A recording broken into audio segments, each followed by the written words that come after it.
Due to the extended Crown Green bowling highlights this evening, there has now been a change to our scheduled programmes as shown in the Radio Times. We can now go over to the eMopen University programming.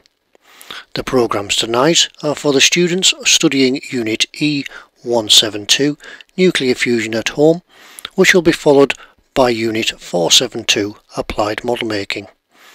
In the meantime, we'd like to wish all our normal viewers a very good night.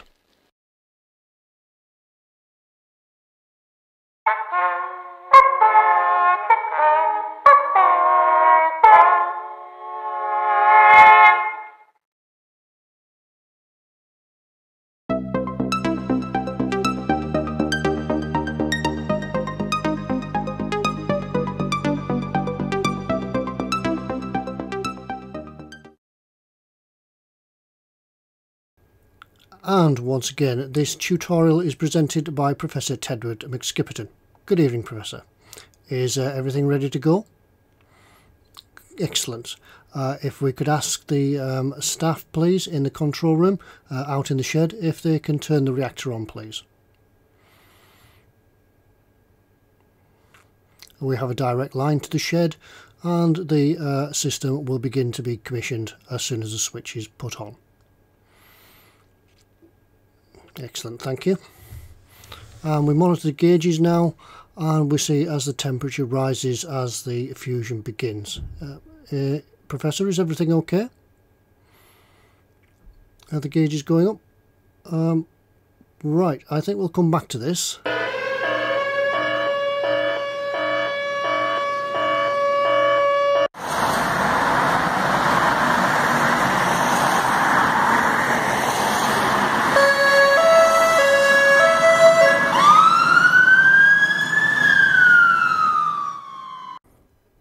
And that concludes our lessons on nuclear fusion at home.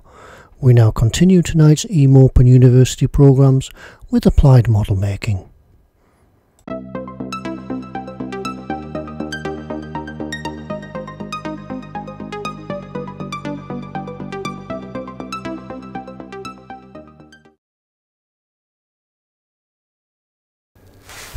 Welcome to Applied Model Making Module 2.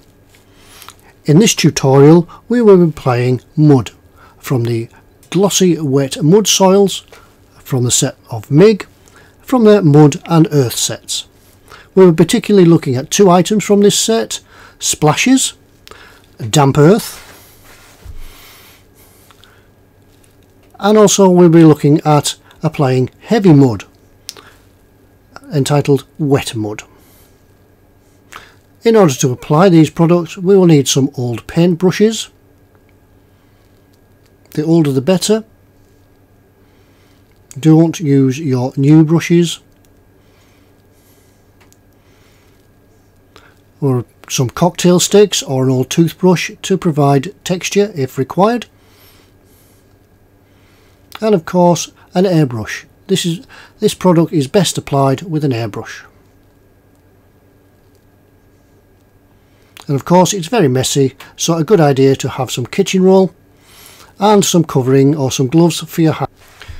In order to show you how to apply these products, we will choose an old model, in this case a chieftain tank. This has been pre-weathered with some pigments to look like dried mud and splashes around the tank. And you can see we have already begun to apply the products, and we'll show you this technique later in the tutorial. We've applied it both to the wheels and to the track guards, with the thicker textures using the heavy mud towards the rear of the vehicle. And now it's time to apply the first part of the weathering material, in this case splashes. Stirring well, you'll find it's a fairly thick liquid within the bottle. Then, using a flat brush, we can apply it using an airbrush. The airbrush can be set at high pressure, and to try everything first, try it out on some white paper first, just to get the idea of what's happening and to see that you're getting the effect that you wish.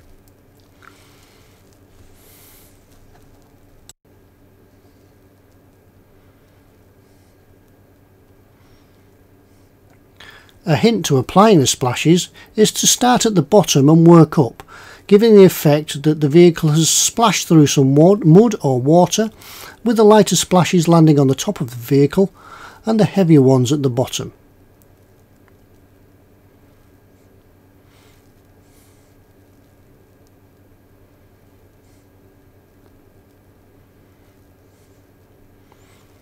Continue adding the splashes until they reach the desired effect. Applying the splashes like this does give a realistic effect of splashed mud.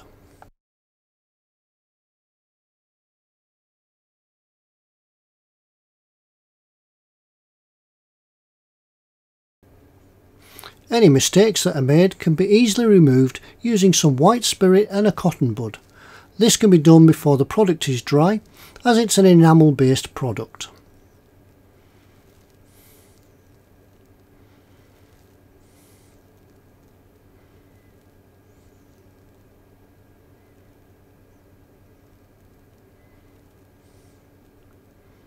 The white spirit can also be used to move the product around a little bit so that it can reach the more desired effect that you're seeking.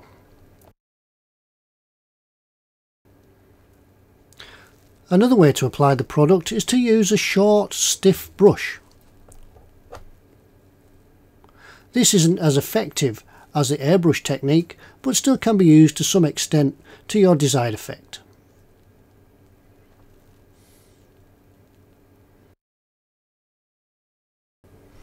However, I do find the best technique for applying splashes is using the airbrush and the paintbrush. Oops, don't worry too much if you do make mistakes. These can often be covered later by using the next technique of applying the heavy mud. We will now go and have a look at applying heavy mud. Well, after giving the splashes time to dry, probably by overnight, we can now apply heavy mud, in this case wet mud. We'll be applying it to more of the lower areas where mud is likely to gather as the vehicle travels across the ground or through the rivers.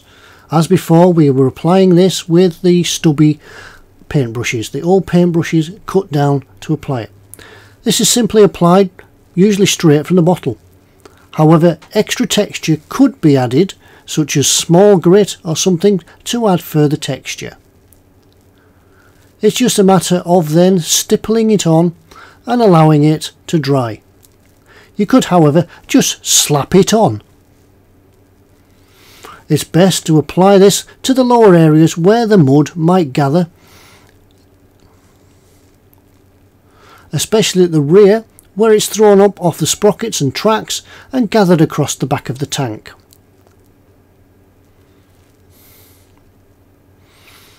Just simply stipple it on.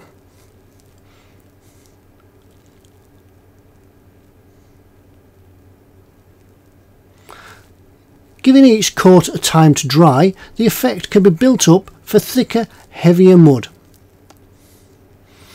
We can, if desired, add a further texture to the heavy mud by using a toothpick, a paintbrush or an old toothbrush. Just add it to wherever you think it would gather. Heavier mud is bound to gather in the sprockets and wheels, and some may even gather on the top of the tank where it's been thrown up.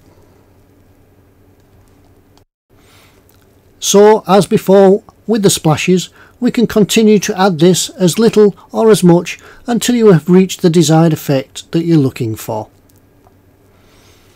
So this has been glossy wet mud soils from MIG, from their mud and earth sets. We hope this tutorial has been of use for you today. Goodbye.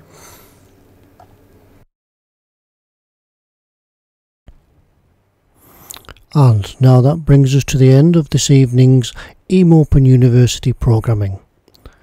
This has been an eModels production, emodels.co.uk, for all your modelling needs.